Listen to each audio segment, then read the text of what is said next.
states as follows: a cabinet secretary shall attend before a committee of the National Assembly or the Senate when required by the committee to answer any questions concerning a matter for which a cabinet secretary is responsible. Mr. Speaker, I dare say that in this House, apart from the representative, or rather the senators who are elected and the other ones who are nominated, the only other person who is supposed to stand where I'm standing right now is either the clerk or the sergeant-at-arms helping us.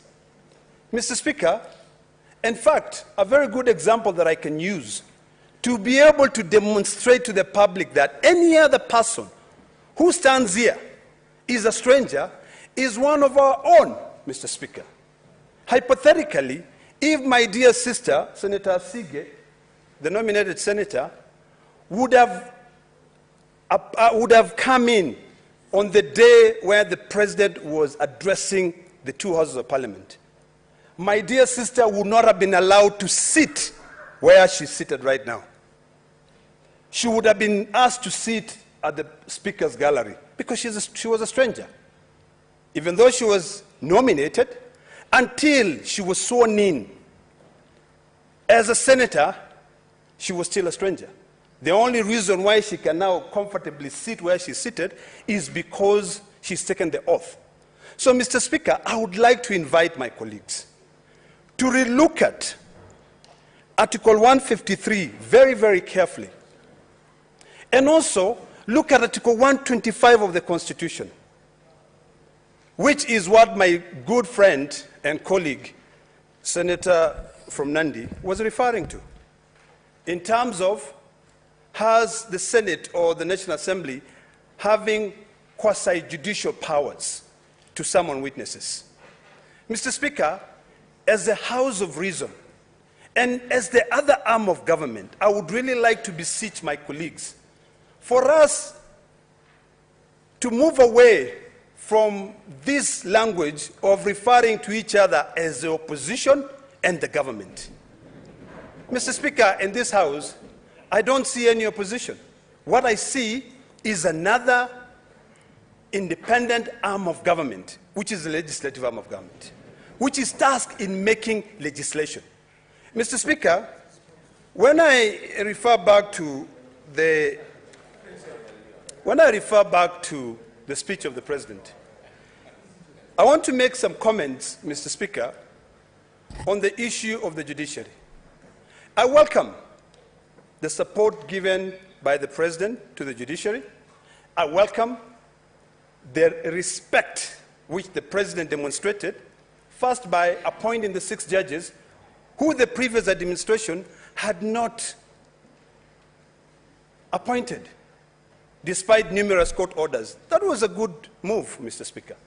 It is also good to be able to allow the judiciary to control its own purse. My concern is, and this is what I hope we will not be able to fall into, and I will compare apples to apples, Mr. Speaker. In the event that the President can be able to stand and say, I will give the judiciary X amount of money. In the event that the President stands and say, I will approve the oversight kitty for the Senate. I will push for CDF. So we all become gullible and we say, hooray, Mr. President. Let it be reminded to all Kenyans that the person or the body that controls the purse is this parliament. We are the ones that divide the money between the two levels of government. It is us. When the President says, I will be able to set aside money or increase money to the judiciary so that they can be able to conclude the cases on corruption, I think the President should come and say, I will seek Parliament to approve my proposals. Because when the executive brings a budget here, it is a proposal until Parliament approves it or disapproves it. Mr. Speaker, I want to remind Kenyans that the moment that we start respecting the principle of separation of powers, or the check and balance system, is the time that we will develop as a democracy. I have no beef, Mr. Speaker, with the President proposing to set up a fund for 50 billion shillings to be able to help Kenyans. I've got no beef with that.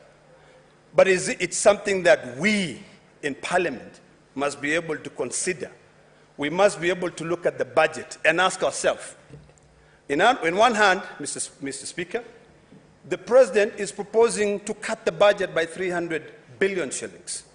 In another hand, he's suggesting to increase the budget by 50 billion shillings to be able to create what he calls as the Hustlers Fund.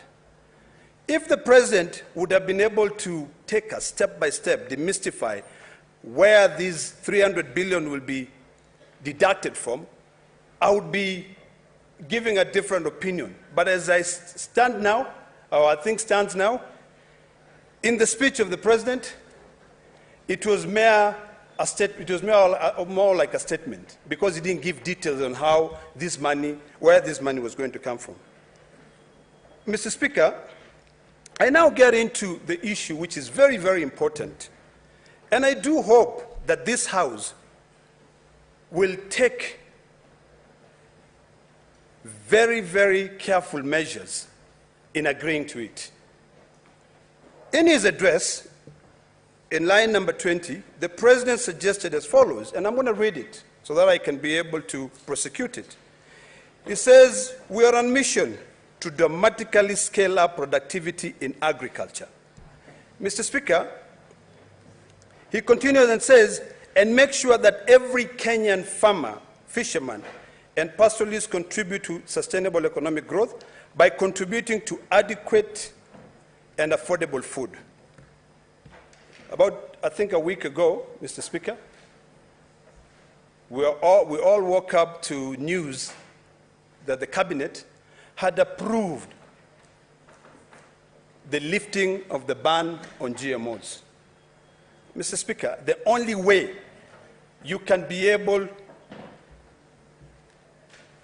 to scale up productivity in agriculture in this country today, Mr. Speaker, when we are facing severe droughts, is by altering the genetics of any crop which is planted here. Mr. Speaker, before we do that, I would like to beseech both the executive and this House to be able to educate Kenyans on the dangers that are there in altering the genetics of any food or any crop. Some of them include resistance to antibiotics. Some of them include resistance to allergens, whereby everybody will be allergic to everything. And also, most importantly, in a country where there are so many people who are poor, it reduces on the nutritional value of the food.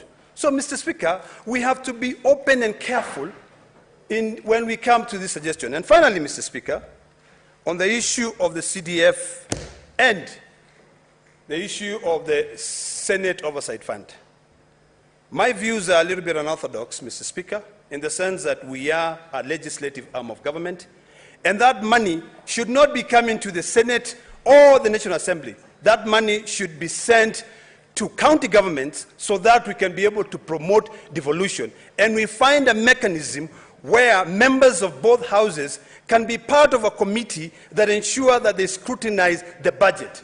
And the budget has to become a project-based budget. Mr. Speaker, because my time is over, and I'd hope that I had so much time, I want to end by stating as follows. Let us not temper with Mother Nature.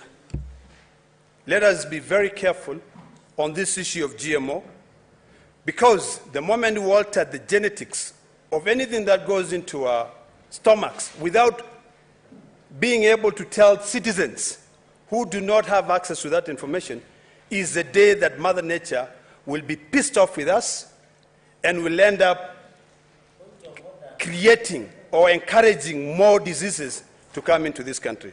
So, Mr. Speaker, I thank you, and I do hope that my dear friend who is saying that I'm out of order can pick an English dictionary and see what pissed off means. Thank you, Mr. Speaker. Next, let's have Senator Asige Kagei Kristo.